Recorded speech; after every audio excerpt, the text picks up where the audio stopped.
Nityanandam. Alors, je vais parler aujourd'hui de l'espace de Sannyas. Qu'est-ce que ça veut dire Sannyas? Déjà, bienvenue sur ma chaîne vidéo. Sannyas, ça veut dire moine en français. Pourquoi j'ai décidé d'être moine? Actuellement, j'habite chez Paramahamsa Nityananda, sa sainteté en Inde, et je suis une passionnée des sciences védiques et des sciences appliquées, les agamas. Et sa sainteté est sannyas, et il parlait de cet espace comme quoi il nous donnait cet espace. C'était un saut à faire dans l'inconnu. Et je me suis dit, eh ben, allons-y, parce que je suis quelqu'un qui saute dans l'inconnu. Ça faisait 25 ans que je venais en Inde et j'avais envie de savoir quel était cet espace, comment l'habiter.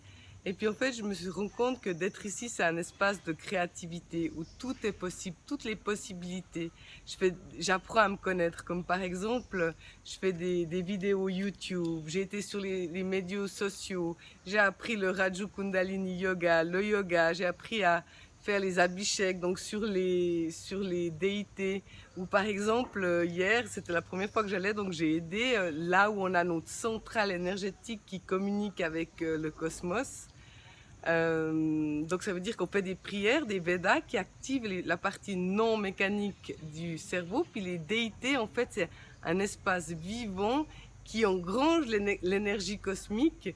Et puis, eh ben, je vais vous dire, j'ai pas fermé de l'œil de la nuit, j'étais active sur mon projet parce que je suis en train de vouloir ouvrir une antenne université Nityananda en Suisse et une école Gurukul pour les enfants. Donc c'est le projet qui me tient à cœur. Du coup, à 4 heures j'étais au yoga et puis je continue là à travailler, à m'amuser en fait. Là je suis sous le banyan tree et j'avais envie de parler de cet espace de Senya.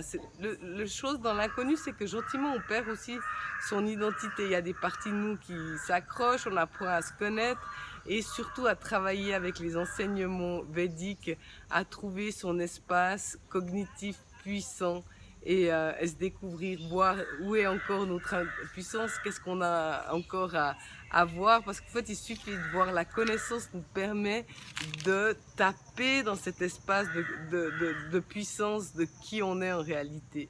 Donc voilà, j'avais envie de faire une petite vidéo et puis de parler de ça et de témoigner en fait. Parce que j'en parle pas souvent, parce que quelque part des fois c'est mal perçu, il y a plein de connotations, c'est comme le mot amour, moine a plein de connotations aussi, et d'attente, et puis finalement c'est juste habiter un espace, et puis ce que je voulais dire c'est que aussi j'ai tellement de clarté dans ma tête, je manifeste les pouvoirs yogiques, la guérison, moi je fais rien, moi je suis juste le canal en fait, mais c'est la vie, elle est super plus fun, et puis c'est aussi enrichir les autres, avoir des nouveaux contacts, vivre avec une autre culture, voir des gens qui viennent de partout, c'est juste fantastique. Je vous aime, Nityanandam.